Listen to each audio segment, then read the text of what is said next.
The following was brought to you in part by Shift. Check out their full line of riding and casual apparel at shiftracing.com.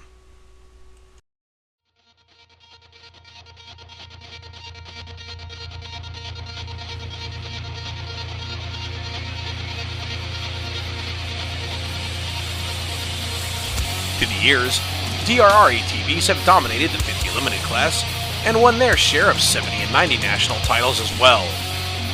While most of their Japanese rivals have gone to 4-stroke engines due to emission standards, DRR is stuck with the 2-stroke power plant due to its lightweight and higher performance.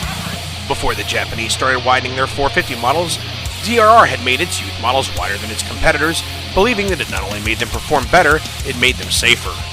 To see what kind of performance their ATVs offered, we had DRR send us out one of their DRX90s for a complete track and trail shakedown. The DRX90cc 2-stroke engine is oil injected and available in either air or water-cooled versions. Shifting is kept simple by a fully automatic CVT transmission with a single forward range. Performance is enhanced by a 24mm PWK carburetor and work-style exhaust system with performance-tuned expansion chamber and faux carbon fiber silencer. The DRX90 features a basic tubular steel chassis. It has dual arms up front and a solid axle and monoshock style suspension in the rear. Its 4 inches of rear wheel travel are controlled by a short-bodied preload adjustable shock. Up front, its 7.5 inches of suspension travel are controlled by the same style but much longer preload adjustable shocks. It has a stable 44-inch width, 40-inch wheelbase, 27-inch seat height, and a dry weight of 238 pounds. DRR is proud that its triple hydraulic disc brakes exceed CPSC standards for both operating pressure and stopping distance. Its handlebar-mounted levers operate the front and rear brakes independently, and DRR also offers an accessory rear foot brake. Other safety features that come standard on the DRX are a kill switch lanyard and full floorboards with raised foot pegs. The DRX can be brought to life using either its electric starting or backup Kickstarter.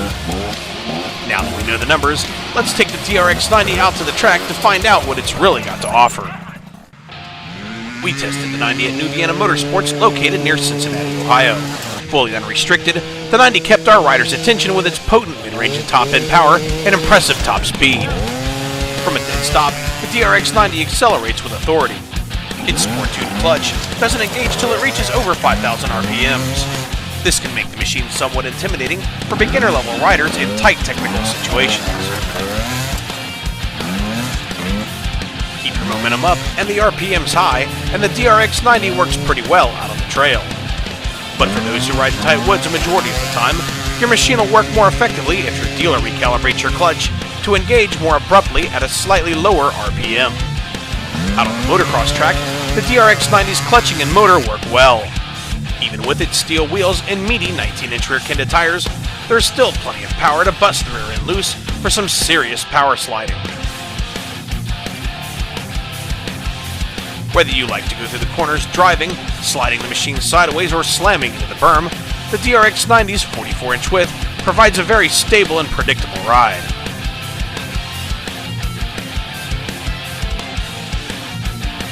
Steering effort on the 90 is acceptably light.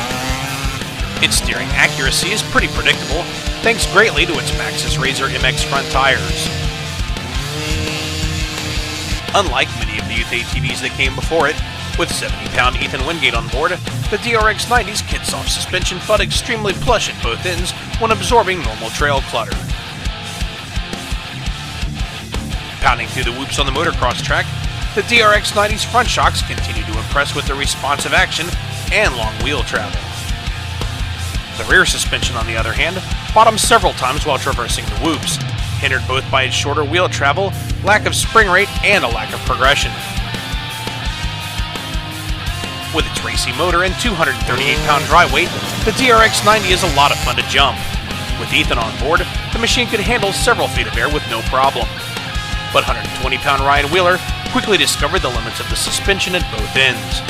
If your rider plans on doing a lot of jumping, a simple set of aftermarket shocks will make a big improvement. The machine's triple hydraulic disc brakes bring it to a stop in a hurry. This comes in especially handy when you run across the unexpected mud hole. Ergonomically, the machine works well for riders up to about age 13.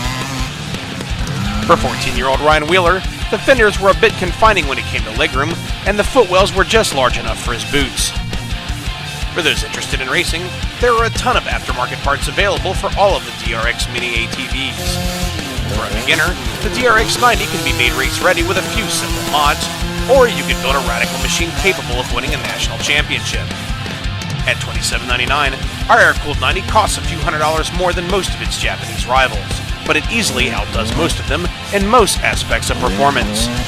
While the two-stroke may require a bit more maintenance over the long haul, we think a few $100s extra retail price and a few more hours of maintenance are easily worth the extra performance. DRR ATVs are CPSC compliant, they provide a free training course with each machine purchased, and for more information on DRR ATVs, log on to drratvs.com.